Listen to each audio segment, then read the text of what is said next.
Sasa nilikuwa nasema how will kick out ODM out of Nairobi completely. Wakaona kama ni mchezo. ODM yenyewe saa hii kuna kiti ya Makadara imekaliwa na mtu anaitwa George Aladwa. Ni mtu wa Vihiga County. Hiyo ni kazini yetu.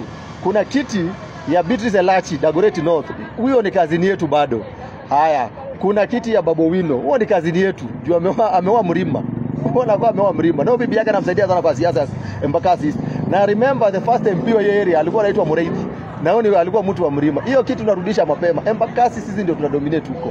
Haya, tuende kiti ya Westland. Westlands yenyewe imekaliwa timu Wanyonyi. Hata competitor wake alikuwa Nelson Havi last time. Hao ni makazi zetu bado. Hizo ni viti ngapi? Kwa hivyo 4 out of 7 tunaweza amua leo. Hao watu wenye wamekalia hizo viti, makazi zetu, wasipo align na sisi tunachange tu makazi na tungoe ODM.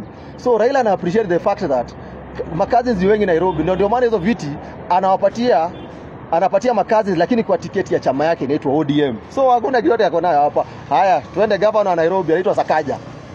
Sakaja ni nani? Si kazi yetu. Haya, kuna senator anaitwa Edwin Sifuna. Sifuna ni kazi yetu. Ni vile amepatiwa tiketi ya ODM.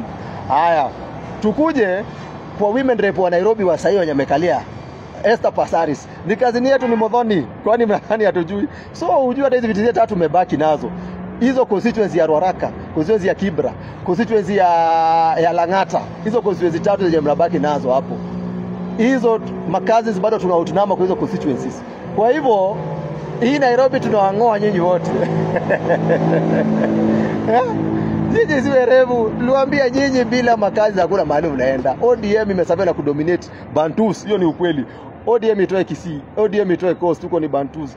ODM itoe Ukambani, ni Bantu. Wale Kikuyu dola support ODM. ODM inabaki nini? It will be a shell of a party.